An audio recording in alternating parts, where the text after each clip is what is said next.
जामुन के पेड़ पर चुड़ैल। अरे आज तो बहुत ज्यादा देर हो गई है। मेरे बच्चे मेरा घर पर इंतजार कर रहे होंगे। ऊपर से ये जंगल भी खत्म होने को नहीं कहता है। कितनी देर से चले जा रही हूँ। अनुराधा जंगल से लकड़ियां काटकर अपने घर को लौट रही होती है। तभी रास्ते में उसे एक बहुत बड़ा पेड़ दिखाई देता है जिस पर जामुन लटक रहे होते हैं। जामुन रात के अंधेरे में भी चमक रहे होते हैं, जिन्हें देखकर अनुराधा अपने आप से कहती है, अरे वाह, देखो तो सही, रात के अंधेरे में भी ये काले जामुन कितने चमक रहे हैं। लगता है बहुत ही स्वादिष्ट हैं। क्यों ना मैं इनको तोड़कर अपने बच्चों के लिए ले जाऊं? मेरे दोनों बच्चे बहुत खुश हो जाएंगे। ऐसा सोचकर अनुराधा पेड़ के ऊपर पत्थर मारने लगती है, लेकिन पत्थर मारने से एक भी जामुन गिर नहीं पाता। ओहो, एक भी जामुन टूट नहीं रहा। अब मैं क्या करूं? हे भगवान, काश ऐसा होता कि जोर जोर की आंधी चल जाती, जिसके बाद इस पेड़ के जामुन अपने आप टूटकर नीचे गिर जाते। तभी अचानक से बहुत तेज हवा चलने लगती है। देखते ही देखते जामुन के पेड़ से जामुन अपने आप नीचे गिरने लगते हैं। अरे वाह, ये तो चमत्कार ही हो गया। मैं तो अभी जामुन के पेड़ के हिलने की बात ही कर रही थी, तभी अचानक से आंधी चलने लगी। अब इन जामुनों को इकट्ठा कर लेती हूँ। आज तो मेरे बच्चे बहुत खुश हो जाएंगे। अनुराधा जमीन पर पड़े हुए जामुनों को उठाने लगती है। तभी उसके पीछे एक बहुत भयानक चुड़ैल आकर खड़ी हो जाती है, जो धीमी आवाज में अनुराधा से कहती है, अरे सुनो, जामुन उठाने में मैं तुम्हारी मदद करूं क्या? कहीं तुम जामुन उठाते उठाते थक ना जाओ। बहुत सारे जामुन हैं यहाँ। अगर तुम कहो तो मैं एक बार और अपने पेड़ को हिलाकर तुम्हारे लिए जामुनों को नीचे गिरा देती हूँ। आवाज सुनकर जैसे ही अनुराधा पीछे मुड़कर देखती है, उसके पीछे एक बहुत भयानक चुड़ैल खड़ी होती है, जिसे देखकर अनुराधा के हाथ से सभी जामुन नीचे गिर जाते हैं और वो बहुत घबरा जाती है। चुड़ैल, चुड़ैल, हे भगवान, चुड़ैल तू कहाँ से आ गई? जहाँ से ये जामुन आए हैं। चुड़ैल, मुझसे गलती हो गई, मुझे माफ कर दो। आइंदा मैं कभी भी इस पेड़ के जामुन नहीं तोड़ूंगी। मुझसे बहुत बड़ी गलती हो गई, मुझे माफ कर दो। ऐसे कैसे माफ कर दूं? अब तूने इतने सारे जामुन तोड़े हैं तो तुझे इन जामुनों को खाना भी पड़ेगा। ये सारे जामुन खा ले, उसके बाद यहाँ से चली जाइयो। अनुराधा चुड़ैल के डर से जामुन को उठाकर खाने लगती है। जैसे ही वो पहला जामुन खाती है, उसका शरीर जामुन की तरह काला पड़ जाता है। देखते ही देखते अनुराधा एक जामुन में बदल जाती है, जिसे उठाकर चुड़ैल अपने पेड़ के ऊपर लगा देती है। एक ऐसे ही धीरे धीरे लोगों से बने हुए जामुन मेरे पेड़ पर लगते रहेंगे तो मेरी शक्तियाँ बढ़ती रहेंगी। इतना कहकर चुड़ैल वहाँ से गायब हो जाती है। अगले दिन सुबह राजू और राधा अपनी माँ अनुराधा को गांव के चारों तरफ ढूंढते हैं, लेकिन उन्हें उनकी माँ कहीं भी नजर नहीं आती। जिसके बाद वो गांव के मुखिया के पास जाते हैं और उनसे कहते हैं, मालिक, हमारी माँ कल रात से गायब है। कोई कुछ पता नहीं चल रहा है। हमारी माँ को ढूंढने में हमारी मदद करो। मेरी माँ के अलावा हमारे इस दुनिया में और कोई नहीं था। अगर हमारी माँ वापस नहीं आई तो हम दोनों भाई बहन जीते जी ही मर जाएंगे। राधा और राजू को इस तरह अपनी माँ के लिए तड़पता हुआ देख मुखिया की आंखों में आंसू आ जाते हैं और वो उनसे कहता है, देखो बच्चों, तुम दोनों चिंता मत करो।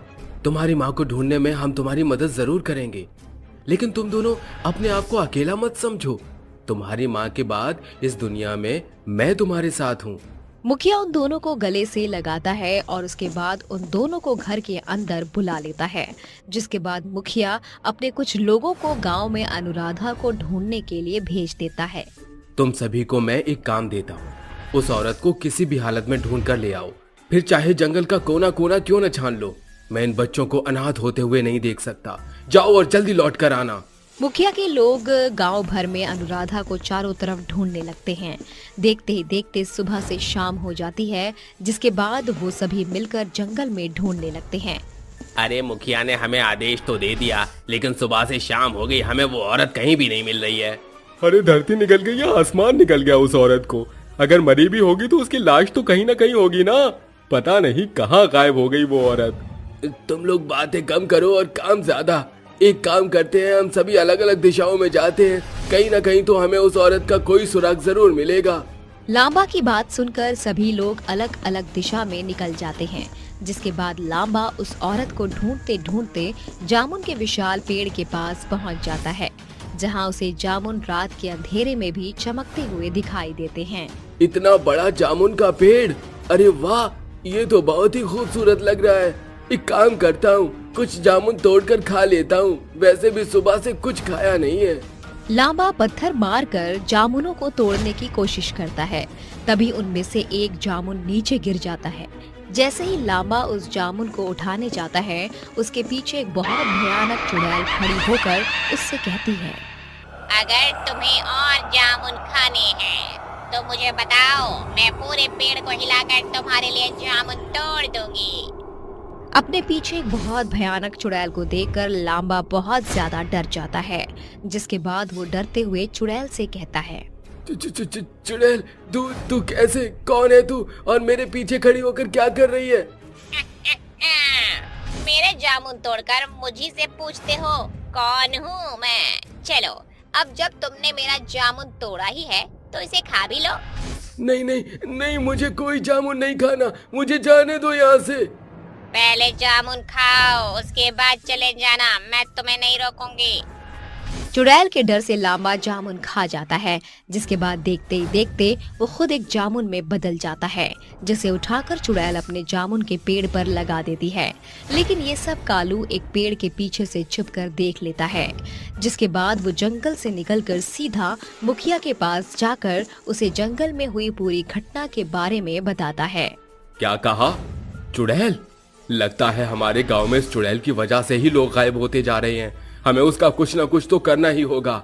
ये सोचकर मुखिया एक तांत्रिक बाबा को जंगल में लेकर पहुंच जाता है, जिसके बाद तांत्रिक बाबा उस जामुन के पेड़ के सामने खड़े होकर एक मंत्र का जाप करते हैं। वक्रतुंड महाकाय सूर्यकोटि समप्रभा निर्विघ्नं कुरु मे देव सर्वकार्येषु सर्वदा। तांत्रिक के मंत्र को सुनते ही चुड़ैल जामुन के पेड़ से बाहर आती है और तांत्रिक से कहती है, क्यों बे तांत्रिक, तेरी इतनी हिम्मत कि तो मुझे पुकारे? रुक, तुझे तो मैं अभी बताती हूँ। इतना कहने के बाद चुड़ैल तांत्रिक के ऊपर हमला करने लगती है, लेकिन तांत्रिक अपनी झोली से भभूति निकालकर चुड़ैल के ऊपर फेंक देता है, जिसके बाद चुड़ैल बहुत ज्यादा कमजोर पड़ जाती है। चल चुड़ैल, बहुत हुआ तेरा नाटक, जल्दी से बता, आखिर तू ये सब क्यों कर रही है? शक्तिशाली, मैं बहुत ज्यादा शक्तिशाली होने के लिए सब कर रही हूँ। ये सब मुझे करने के लिए चांडाल ने कहा था। देख चुड़ैल, मेरी बात मान और यहाँ से चली जा, नहीं तो अंजाम अच्छा नहीं होगा। नहीं जाऊंगी, नहीं जाऊंगी, कहीं नहीं जाऊंगी। तांत्रिक के कई बार समझाने के बाद भी चुड़ैल उसकी एक नहीं सुनती, जिसके बाद तांत्रिक बाबा जामुन के पेड़ के ऊपर गंगा जल छिड़क देते हैं। तभी अचानक से पेड़ के अंदर से आग के शोले निकलने लगते हैं। देखते ही देखते पूरा पेड़ आग की चपेट में आ जाता है। वहीं दूसरी तरफ चुड़ैल भी उसके साथ साथ जलकर राख हो जाती है, जिसके बाद से गाँव वालों को चुड़ैल से मुक्ति मिल जाती है। रात के तकरीबन 8 बज रहे थे। सड़कें एकदम सुनसान थीं। उस वक्त हरिया अपने काम पर से घर लौट रहा था कि तभी वो अपने थैले में हाथ डालता है और पैसों की गड्डी को हाथ में लेकर खुशी से हंसकर बोलता है, अरे क्या बात है, आज तो मुझे इतने पैसे मिले हैं और मालिक ने ऊपर से मेहरबान होकर मुझे एक्स्ट्रा पैसे भी दे दिए। आज तो सरला इन पैसों को देखकर खुश हो जाएगी। ये कहकर वो लगातार चलने लगता है कि तभी उसे अपनी पीछे किसी के चलने के कदमों की आहट महसूस होती है और तभी वो पीछे मुड़कर देखता है, लेकिन उसे वहां कोई नजर नहीं आता। तभी वो कहता है, लगता है कोई चोर लुटेरे मेरे पीछे पड़े हुए हैं, मुझे जल्दी जल्दी चलना चाहिए। इतना कहकर वो फिर से जल्दी जल्दी चलने लगता है। तभी अचानक से उसके सामने एक चुड़ैल आकर खड़ी हो जाती है और उससे कहती है, चोर लुटेरे से नहीं, तेरा पाला एक चुड़ैल से पड़ा है और अब मैं तुझे जान से मारने वाली हूँ। हरिया अपने सामने चुड़ैल को देख और उसकी बातें सुनकर बहुत ज्यादा डर जाता है और डरते हुए उससे कहता है, छोड़ दो मुझे, मत मारो, मैंने तुम्हारा क्या बिगाड़ा? हरिया चुड़ैल के सामने बहुत रोता गिड़गिड़ाता है, लेकिन उसे चुड़ैल मार देती है और उसकी मुंडी काट उसके शरीर के 2 टुकड़े कर देती है और वो सारा पैसा उठा लेती है और ले जाकर एक घर के बाहर दरवाजे पर रख देती है।